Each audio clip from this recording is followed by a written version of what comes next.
Hello, everyone. Welcome to another edition of 15 Minutes of Fame. This is Al Gilbert. I'm the Chief Listening Officer for AdvisoryOptions.net.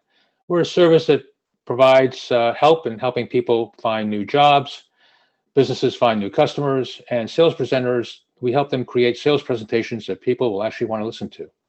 I love listening to interesting people, and my guest for the next 15 minutes is Mr. Bill Gager. He is the founder and president of Gager International Incorporated, specializing in training for sales professionals and leaders. Welcome, Bill. Thanks, Al. It's a real pleasure to be with you today. Thank you. I always like to start at the beginning, and that would be with your life. Okay. And the question is, where did you grow up, and what did your parents do for a living, or I for grew a? up in I grew up in a little town called Waterford, Connecticut, southeastern corner of Connecticut. My mom was a stay-at-home mom, and my dad worked for the telephone company, uh, Southern New England Telephone, which was probably the only telephone company that wasn't part of the Bell system. He Uh-huh. worked there for about 44 years. Okay, and then you graduated. You graduated from the University of Rhode Island in 1982, I did. and then you worked for the Bank of. Is it the Bank of Boston or Bank Boston? Actually, working for Bank Boston came fairly late in my career. It was actually my last corporate job. But yeah, it was at Okay, the time it was Bank Boston. Bank Boston. Okay, yeah. So you did that in 1992. What did you not work for the first 15 years after college? When you get to be my age, your profile starts to drop off as older ones. But no, actually, I started off as a salesperson in B2B sales, worked my way up to sales manager and then general manager for a company that did packaging graphic design for major corporations. Okay. Well, I've been in sales my whole career, and I think sales has gotten a bad rap. Sure. It's been called the second oldest profession. Hmm. If you think of class in the middle school career day when kids were standing up and they said, "I want to be a physicist, a policeman, a football player," nobody stood up and said, "I want to be a salesperson," right? Right. Or Right. if they Right. did, you thought, "Jesus, this kid is twisted." Um, and then it wasn't helped later on by sales training, traditional sales training. I wasn't trained to be in service. I was trained to learn how to manipulate people so they could be in Sure. service to me. Sure. You have a different take on sales and training. Tell us about that.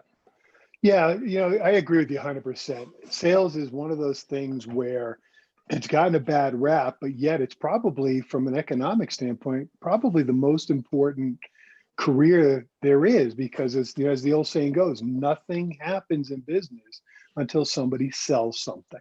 But the reality is, the way it should be is nothing happens in business until somebody helps somebody buy something because nobody likes to be sold.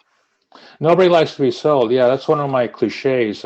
Is that two cliches? One is I don't sell, I help people buy. Exactly. And the other is I don't make sales, I make friends. Right. So building relationship is something which has kind of come into the more into the norm than it used to be when you and I were originally in Right. sales. Right. And that's the way you focus your training, right? Yeah, it's really interesting how sales has evolved because it started off back in 60s and 70s, 80s, even into the early 90s. Salespeople were primarily information providers.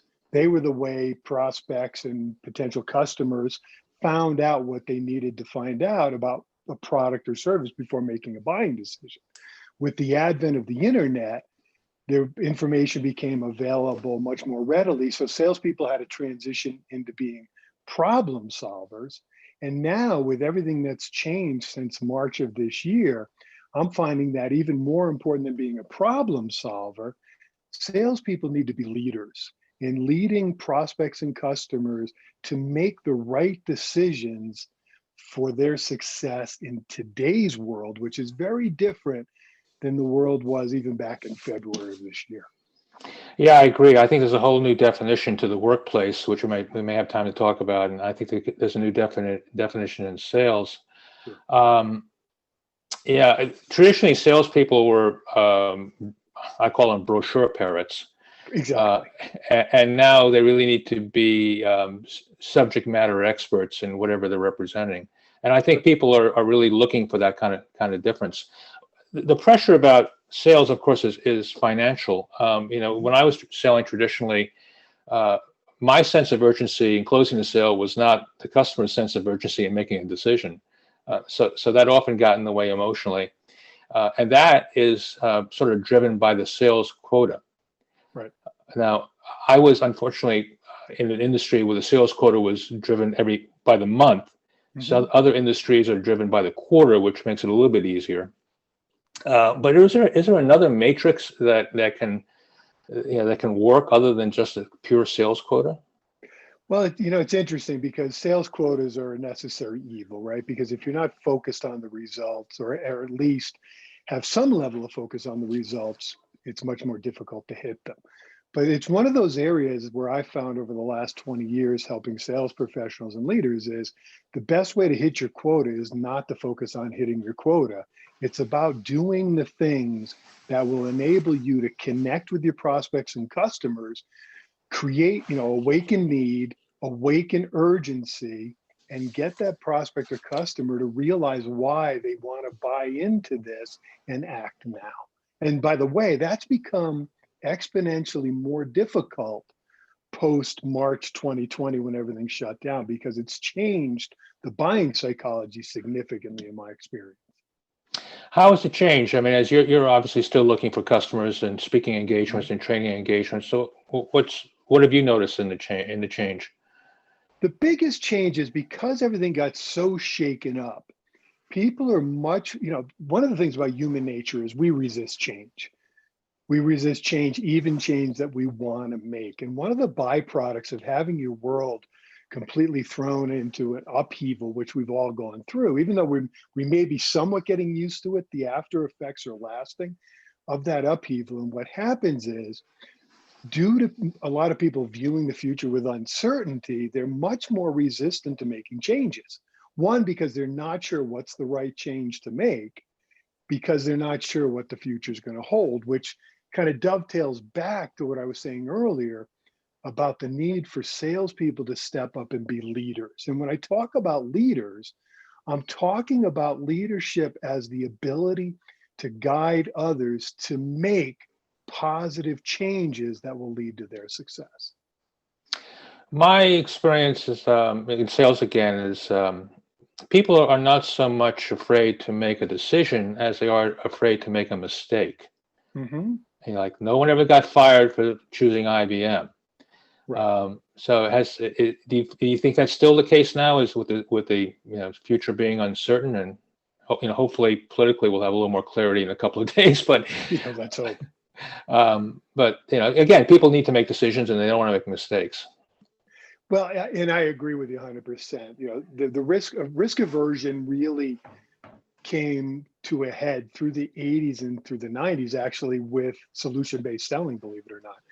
It kind of prompted people to buy into some solutions that failed.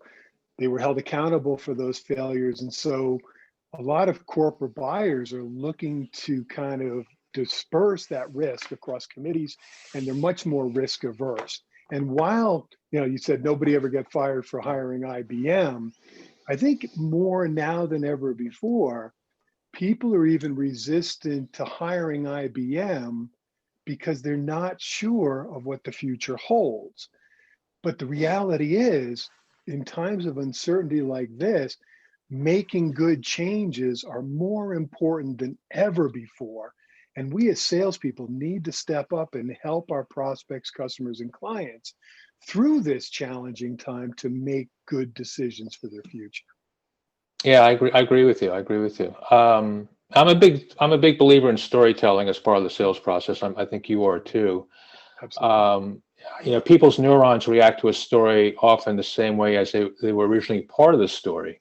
Exactly. So I imagine you use that in sales quite a bit. The other thing that I like to use in sales is, my cliche that my vulnerability is my greatest credibility.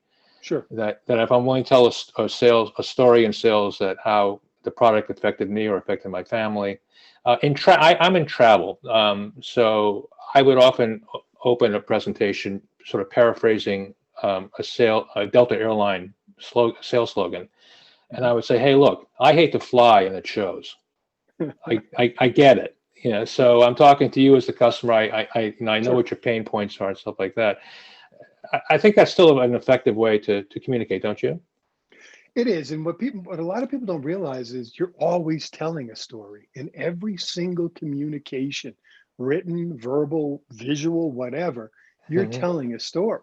And the challenge is it a story that that person wants to be a part of? Because that's what it takes to get people to realize why they want to buy from you and buy now. Well, the other side of the story equation is, as a salesperson, have I listened to my customer's story Absolutely. effectively? I'm so anxious to tell them my story about my product. Have I listened effectively to the customer's story about what they need?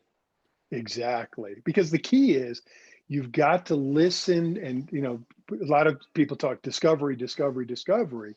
But what I find is a lot of salespeople do what I call functional discovery.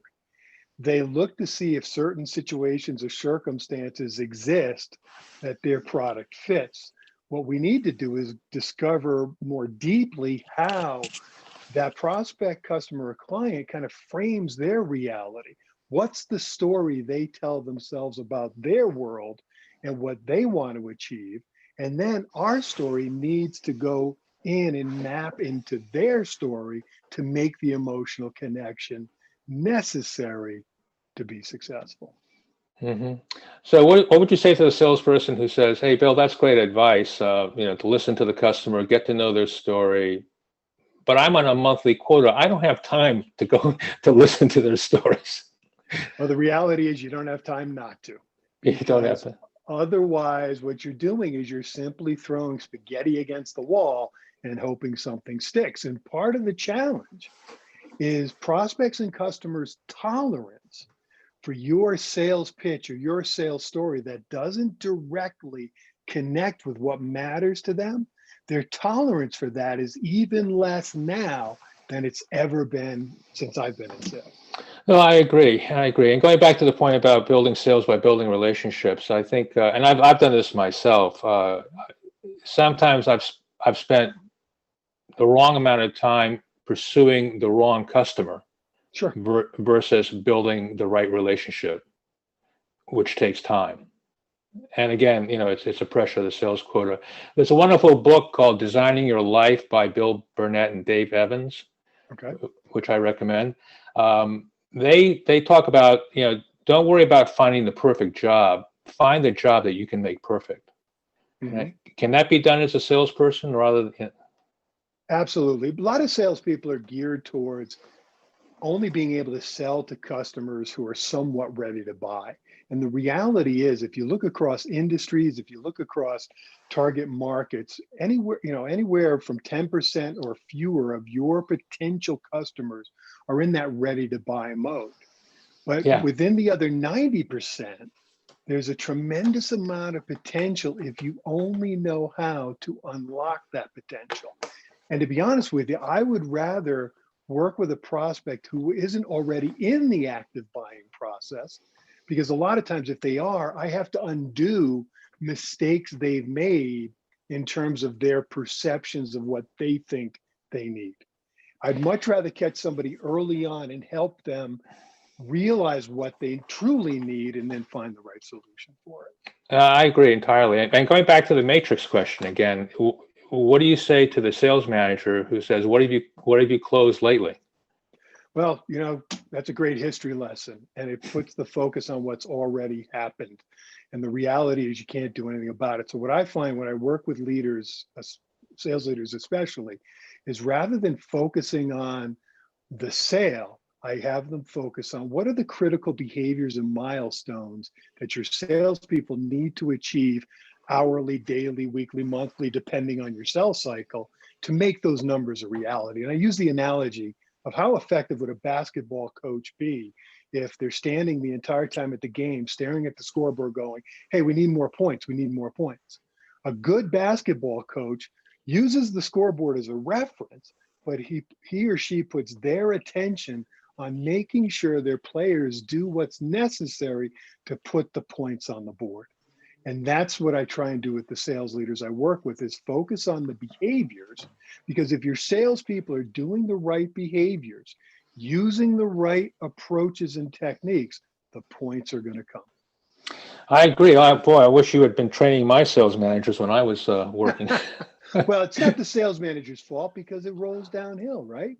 Senior executive goes to executive, goes to director, goes to manager. What are the numbers? What are the numbers? What are the numbers? Yeah, no, That's I just a got it. history lesson. So we're coming up on our time, and I want to thank you for the 15 minutes you've given us. You meet all the standards of a trainer that I'm looking for, someone who's both educational and entertaining. So I encourage everyone to take a look at billgager.com and set up an appointment to talk to Bill in the near future. Bill, thank you very much and have a great day. Al, thank you. It's been a real pleasure.